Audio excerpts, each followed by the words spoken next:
Dictature militaire et dynastique au Togo s'illustre par une politique du mensonge d'État et du refus systématique des libertés fondamentales, notamment celle de manifester. Pourtant, le droit de manifester est garanti par l'article 30 de la Constitution togolaise de 1992 et soutenu par l'article 11 de la Charte africaine des droits de l'homme et des peuples.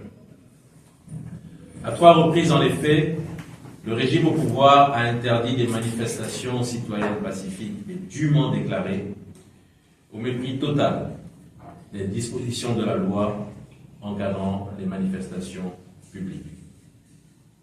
D'abord, le premier prétexte fut la campagne électorale pour les élections municipales. En effet, le courrier du ministre de l'Administration territoriale en date du 10 juillet 2025 disait en substance, je cite, « Les campagnes électorales sont souvent des périodes où cohabitent euphorie, passion et agitation que l'autorité administrative se doit de gérer en vue du maintien de l'ordre public. » Ensuite, le deuxième prétexte fut un prétendu processus électoral municipal inachevé, alors que la campagne était terminée et que le scrutin avait déjà eu lieu. En effet, le courrier du 23 juillet 2025 a justifié le nouveau refus en arguant du fait que, je cite, « Le processus électoral est toujours en cours, la proclamation des résultats provisoires par la CENI ayant ouvert la voie à la phase du contentieux électoral, préalablement à la proclamation ultérieure des résultats définitifs par la Cour suprême. » Fin de citation.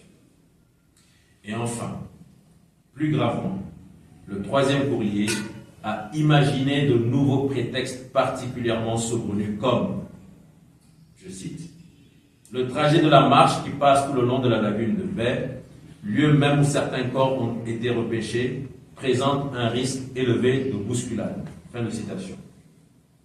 Ou bien encore, je cite, « Le contexte actuel est marqué par des appels à la haine, à des attaques contre les forces de l'ordre et de sécurité. Ainsi, le contexte n'augure pas un climat serein pour l'encadrement d'une manifestation. » Fin de citation. Ou enfin, je cite encore, « Afin de faire la lumière sur les récentes manifestations, une information judiciaire est ouverte à l'effet d'élucider les circonstances des dits décès, objet de votre demande. » Fin de citation. Je crois que c'est sans commentaire. 3 courriers, 3 justifications différentes. Le troisième courrier du ministre de l'Administration territoriale franchit une ligne rouge, celle de l'interdiction jusqu'à nouvel ordre de toute manifestation pacifique, même s'il s'agit d'une manifestation dûment déclarée conformément aux dispositions légales. Pour le pouvoir, la stratégie désormais, c'est d'interdire pour mieux étouffer la parole citoyenne. Ce refus systématique des manifestations jette une lumière crue sur le double langage du régime. Le ministre des Droits de l'Homme, M. Azrouvi, avait affirmé sur un média international qu'il n'y a jamais eu d'interdiction de manifestation et que si les organisateurs font ce qu'il faut, en respectant les dispositions légales, alors la manifestation n'est pas interdite. Mensonge ou incompétence. Soit il ment effrontément à la communauté internationale en dissimulant la réalité de la répression au Togo, soit il n'a aucune autorité réelle sur les décisions qui concernent les droits qu'il est censé défendre.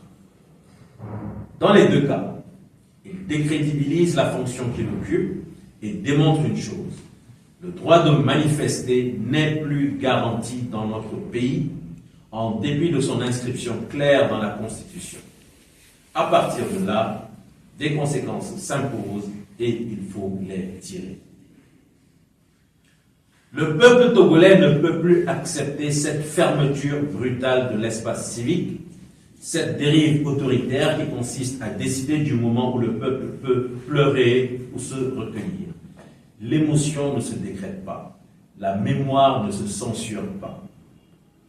La dictature a décidé de verrouiller tout espace d'expression citoyenne, Mais le pouvoir oublie que nous ne sommes pas ses sujets, mais des citoyens libres et souverains.